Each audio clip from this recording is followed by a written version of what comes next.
Kita masih menyambung bagaimana kita menangkal dan mewaspadai ancaman dari varian baru virus corona, Omikron, saudara.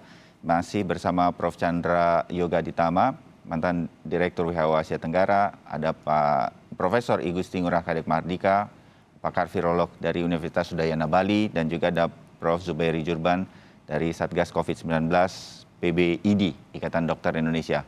Prof. Beri, izinkan saya ingin tahu sebagai masyarakat kesiapan fasilitas kesehatan kita saat ini, yang pasti dikoordinasikan ID dengan juga rumah sakit, dengan pemerintah provinsi, kabupaten, dan lain-lain.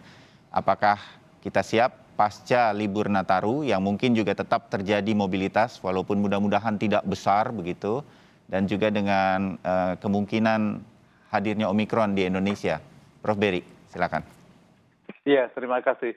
Kan kita semua tadinya kan khawatir mengenai gelombang ketiga, Ya. sehingga kita memang sudah bersiap-siap untuk gelombang ketiga. Kemudian pas ada libur Nataru, kemudian pas ada Omikron, jadi sudah terlanjur siap, tapi awalnya persiapannya tadinya untuk menangkal gelombang ketiga. Ya. Kemudian kalau kita lihat dari rumah sakit ke rumah sakit, tim dokternya, tim perawatnya masih sama. Hanya sekarang karena sudah sepi banget, tim dokternya dan tim perawatnya beralih ke untuk perawatan pasien-pasien yang non-COVID. Namun tetap ada di tempat. Oh, oke. Nah, inilah yang menjadi kesiapan kita. Sedikit saja, Prof. Beri, hari ini juga diturunkan di Harian Kompas bahwa ketika COVID sedang menurun, kita mengalami beberapa hal berkaitan, apakah benar ini kondisinya di rumah sakit, Prof. Beri?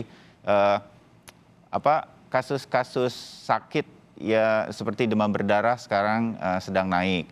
Kemudian ada terutama pada anak-anak yang tidak sempat karena situasi pandemi hampir 2 tahun ini nggak imunisasi, sehingga ada beberapa penyakit yang harusnya dengan imunisasi ini bisa terhindar, jadi muncul agak tinggi lagi, bukan tinggi sekali tetapi agak naik. Nah, ini benar ya, Prof. Beri? Iya, memang dampak buruk dari pandemi itu ada di banyak penyakit, termasuk yang tadi memang benar cakupan vaksinasi menurun. Kemudian kalau demam berdarah, ya itu tergantung dari angka diagnosis. Saya tidak punya angka diagnosis nasional. Namun kalau dari 2 rumah sakit yang tempat saya bekerja, saya tidak melihat kenaikan yang positif terbukti demam berdarah. Angka nasional saya tidak punya. Namun yang lain adalah misalnya pasien HIV/AIDS dulu sempat beberapa orang terputus karena takut ke rumah sakit, takut katanya rumah sakit itu tempat banyak virus, sehingga beberapa yang putus obat, termasuk putus obat TBC-nya juga. Kalau untuk kanker ada yang tertunda kemoterapinya memang, dan untuk pasien lupus tadinya orang takut-takut untuk vaksinasi. Nah sekarang kebetulan bidang saya mengobatinya juga kanker payudara, lupus, dan HIV/AIDS. Hampir semua pasien yang kami tangani dan di cukup banyak rumah sakit saya dengar juga sama, sebagian besar sudah vaksinasi. Jadi si pasien HIV/AIDS, orang dengan HIV/AIDS, pasien kanker, dan juga pasien lupus, Odapus itu sebagian besar sudah vaksinasi. Oh, oke, syukurlah jika demikian. Mudah-mudahan persiapan yang disampaikan dari fasilitas kesehatan yang disampaikan Prof. Beri ini memang sudah sedemikian rupa disiapkan, apapun kondisinya. Mudah-mudahan kita masyarakat juga bisa membantu kan dengan tetap ketat menjaga protokol kesehatan. Prof. Kadek lagi, Prof, kalau virus seperti ini, walaupun ada dugaan begitu ya, dia bisa saja mutasinya begitu cepat si Omikron ini, kemudian dia mengalahkan atau mengatasi vaksin yang sudah disuntikan ke kita, vaksinasi yang sudah kita lakukan. Nah, ini masih dugaan, tetapi apakah itu betul mungkin terjadi atau bagaimana? Silakan, Prof. Kadek. Ya, mutasi cepat itu ya pastilah, ini namanya virus ya, memang dia makhluknya kecil, mudah berubah. Dan saya kira memang ini COVID ini pada COVID Omikron ini memang berbeda, lebih dari 30 asam amino dalam protein spike-nya. Jadi memang itu luar biasa sekali. Tapi apakah kemudian ini mempengaruhi vaksin? Tentu kalau boleh dilihat. Jadi panjang dari spike itu 1.200 asam amino. Jadi kalau perubahannya sangat signifikan dan pada antibody binding site, ini saya tampilkan, tapi mungkin gambarnya tidak begitu bagus. Ini adalah untuk menunjukkan perbedaan di dalam reseptor binding site yang di blok hijau sama sebenarnya blok ungunya itu adalah tempat antibody binding site. Tempat ikatan antibody itu minor sekali, jadi tidak begitu banyak. Dan 7 yang lain antibody binding site masih stabil, conserve. Jadi untuk sementara saya tidak worry, tidak khawatir sekali dengan efektivitas vaksin. Tetapi kalau berubah cepat, tentu kemudian semua produsen vaksin bertugas untuk memperbaharui bibitnya. Dan di sini keunggulan dari vaksin-vaksin yang berbasis gen seperti Moderna atau AstraZeneca itu berbasis gen, itu mereka bisa mengganti seednya dalam waktu cepat. Hanya butuh waktu 1 mingguan lah.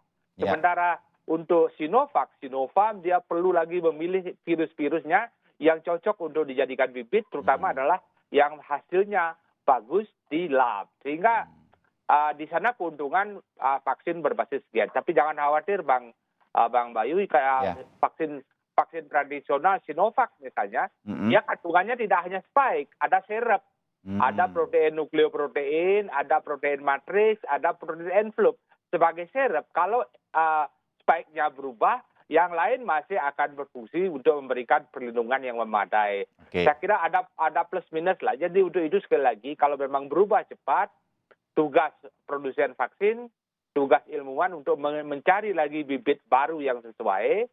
Dan untuk sementara tetapi tidak perlu dikhawatirkan. Saya masih sangat optimis bahwa data yang ada per hari ini, saya baru saja analisis 180 virus Omikron yang ada di dunia. Dan kemudian memang tidak hanya satu. Saya setidaknya paling tidak ada 4 macam, Mas Prof. Chandra. Ada sudah 4 jenis genotype yang ada pada Omikron ini. Tapi kemudian masih antibody binding site-nya, ada tempat ikatan antibody di mana vaksin nanti apakah efektif apa tidak, itu masih stabil. Pada saat ini seperti yang tadi ya, hijaunya tadi di bagan itu lebih banyak daripada yang ungunya, artinya vaksin masih sangat membantu kita untuk menangkal semua varian dari COVID-19. Nah, ini salah Mas Bayu, maaf ya.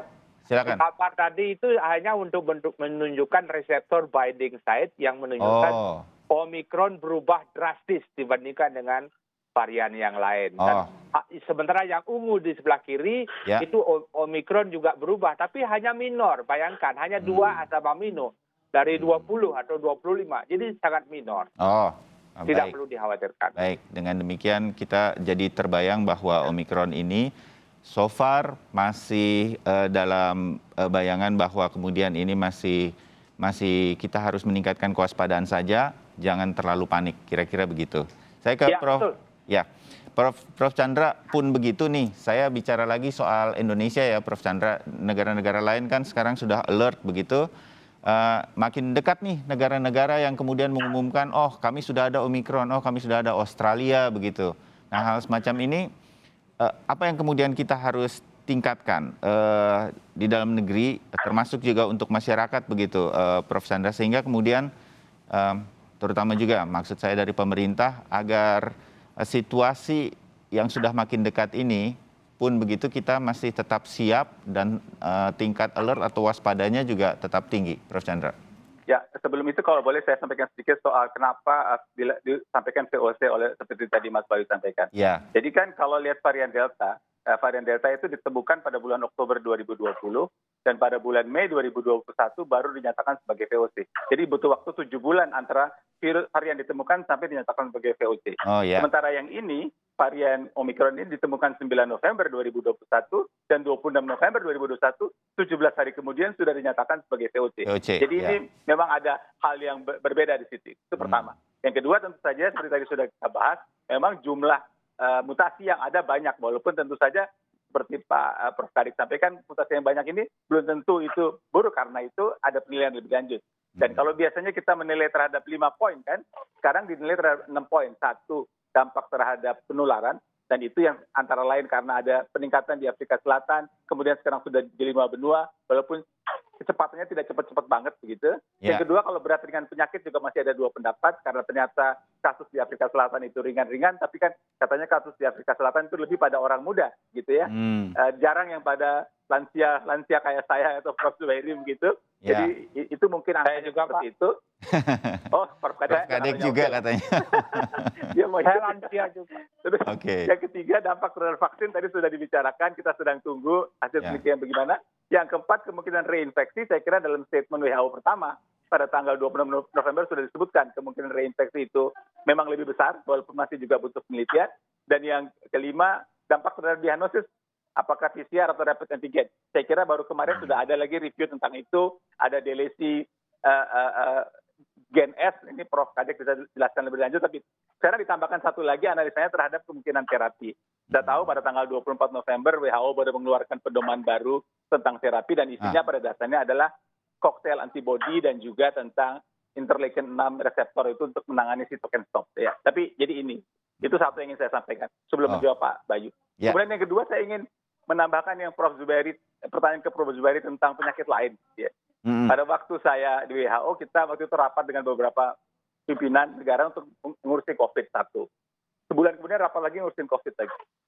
Bulan berikutnya rapat lagi ngurusin COVID. Pada rapat keempat sudah bukan COVID lagi kita bicarakan. Ini tahun lalu nih ya. Jaminan agar essential health service itu tetap jalan. Imunisasi bayi dan anak tetap jalan, kesehatan ibu dan anak tetap ditangani, pasien HIV, TB, segala macam tetap ditangani. Karena penyakit itu nggak berhenti. Masalah kesehatan tidak berhenti hanya COVID. Jadi saya kira apa yang tadi Mas Bayu sampaikan untuk penyakit lain itu juga jadi alert buat kita, buat pemerintah untuk penyakit lain itu harus ditangani. Karena tadi Prof. Zubairi ngomong menangani kanker, jadi saya ikut-ikut juga menyatakan bahwa Indonesia itu sudah punya perpres untuk eliminasi tuberkulosis 2030. 9 tahun lagi dari sekarang. Juga malaria kita mentargetkan untuk dieliminasi pada tahun 2030. Kalau paling nggak dua penyakit ini kemudian tidak tertangani dengan baik, jangan-jangan target itu bisa terganggu. Jadi kita mesti fokus kita tanggulangi, Omikron kita tanggulangi, tapi juga essential health service harus terus jalan. Apalagi ada target-target nasional seperti itu. Sekarang balik ke pertanyaannya Mas Bayu tentang apa yang perlu kita lakukan. Yang perlu kita lakukan pada dasarnya sama ya, artinya pembatasan sosial, 3T, dan imunisasi. Untuk pembatasan sosial, untuk masyarakat kita, ini jadi alert lagi untuk kita untuk selalu menerapkan 3M. Ya. Saya, Prof. Kadek dan Prof. Zubairi ada di rumah, jadi tiga-tiganya nggak pakai masker, tapi kita senang lihat Pak Bayu pakai masker, maskernya keren punya lagi ya. Jadi itu memang harus 3M atau 5M, termasuk sekarang dari kerumunan pada waktu yang akan datang itu. Sementara pemerintah untuk menerapkan PPKM sesuai dengan levelnya, tadi sudah dibahas mau level 2, level 3. Jadi itu soal pembatasan sosial. Yang kedua soal tes. Tes ini kan saya kira sudah berkali-kali kita sampaikan, jangan pakai angka nasional tentang PCR itu. Karena kalau pakai angka nasional, ada provinsi yang tinggi, ada provinsi yang rendah. Oh, semua pada bawa masker. Ada provinsi yang tinggi, ada provinsi yang rendah. Jadi kita harus, semua kabupaten kota jumlah tesnya harus sudah memadai begitu ya, sesuai dengan standar WHO. Whole genome sequencing ditingkatkan, dan satu lagi tentang tes adalah, tadi saya sudah sampaikan mendeteksi cluster. Jadi itu kalau bahasa ilmu kesehatan masyarakatnya, surveillance berbasis lab harus ditingkatkan untuk mendeteksi kalau ada klaster. Tentu saja telusur juga harus ditingkatkan ya. Dengan situasi seperti ini tentu jangan telusur cuma 8 orang. Yang target pertama mau 15 kalau bisa atau sebanyak mungkin lah paling nggak. Itu yang kedua. Yang ketiga vaksinasi ya. Jadi saya kira masih lebih dari 50% orang dewasa, masih 50% penduduk Indonesia belum divaksinasi. Lebih bagus dari Afrika Selatan karena mereka cuma 30. Tapi kita masih lebih dari 50% orang kita belum divaksinasi. Jadi saya kira ini perlu ditingkatkan, apalagi yang lansia. Saya tadinya mau bilang lansia saya dan Prof. Zubairi, tapi Prof. Kadek kepengen jadi lansia juga, oke lah. Jadi yang lansia ini masih lebih dari 60% yang belum divaksinasi. Jadi tolong ini digencarkan. Yang terakhir Mas Bayu, kepada masyarakat, kepada kita semua, ini karena Omikron ini kan jadi news banyak, tolong dapatkan informasi yang benar. Jangan semata-mata dari WA Group. Dapatkan informasi yang benar dari sumber yang resmi, dari ID, barangkali dari para pakar, dari pemerintah, dari Satgas, dan ikuti Kompas TV. Terima kasih. Karena kita ingin meningkatkan kewaspadaannya, bukan paniknya, dan dapatkan informasi yang benar. Mudah-mudahan ya kami berupaya untuk mendapatkan narasumber-narasumber nih seperti Prof. Chandra Yoga, Prof. Kadek dan juga Prof. Berry dalam kaitan itu. Jadi mudah-mudahan masyarakat bisa betul-betul mempersiapkan diri. Prof. Berry deh, mungkin terakhir ya Prof. Berry, belajar dari gelombang kedua dengan varian Delta. Apa yang kemudian masyarakat, selain yang tadi sudah disampaikan oleh Prof. Chandra Yoga, apa yang kemudian masyarakat harus siapkan? Atau kita anggap saja bahwa Omikron itu memang sudah ada di sekitar kita, tinggal nunggu waktunya saja seperti kata Prof. Kadek. Nah, hal semacam ini apa yang kemudian masyarakat harus tetap jaga?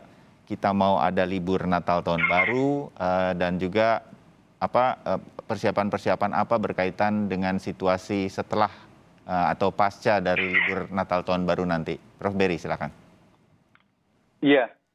Sebetulnya pemerintah sudah menyiapkan peraturan-peraturan yang setiap kali memang disesuaikan dengan kondisi pandemi. Jadi marilah semua anggota masyarakat mematuhi aturan-aturan tersebut. Saya yakin dengan aturan-aturan yang ada dan juga dengan yang dikerjakan pemerintah dan juga kerjasama dengan media, kita bisa mengatasi pandemi ini ke depan.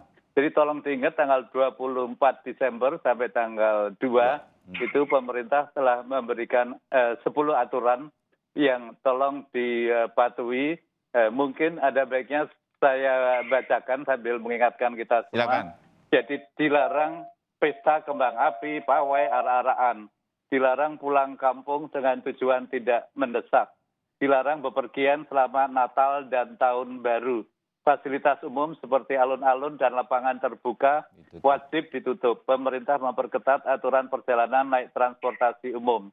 Minimal sudah vaksin COVID-19 dosis pertama. Dilarang mengambil cuti dan memanfaatkan libur nasional saat Natal Tahun Baru selama PPKM level 3 bagi ASN, TNI, Polri, dan karyawan swasta.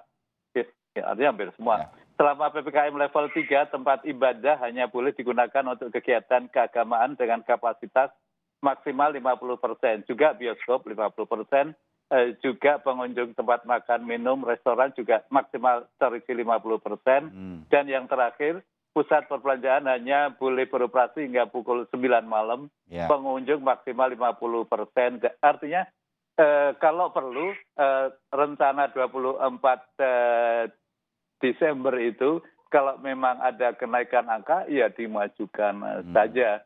Artinya selama ini kita masyarakat, pemerintah semuanya telah membuktikan bahwa kita berhasil membuat landai. Jadi tolong dipertahankan supaya kita tetap aman dan ya kita harapkan gelombang ketiga tidak muncul di Desember, tidak muncul di Januari, tidak muncul di Maret dan semoga langsung jadi endemis. Amin, mudah-mudahan begitu. Nah, karena tidak dilarang cuti, saya batal dulu ketemu sama Pak Kadek di Bali. Saya nggak bisa cuti akhir tahun ini. Kapan-kapan kita akan ketemu ya, Prof. Kadek. Terima kasih masukan-masukannya. Mudah-mudahan kita sekali lagi saya garis bawahi, kita waspada, jangan panik dan terus pantau informasi yang paling benar berkaitan dengan apapun mengenai COVID-19 termasuk varian baru Omikron. Nah, mudah-mudahan ini yang bisa menjadi oleh-oleh sebelum libur Natal dan Tahun Baru dari 3 profesor yang hadir pada kesempatan kali ini. Terima kasih Prof. Chandra, terima kasih Prof. Berry, terima kasih Prof. Kadek. Salam sehat. Terima kasih Prof. Murah, Prof. Chandra.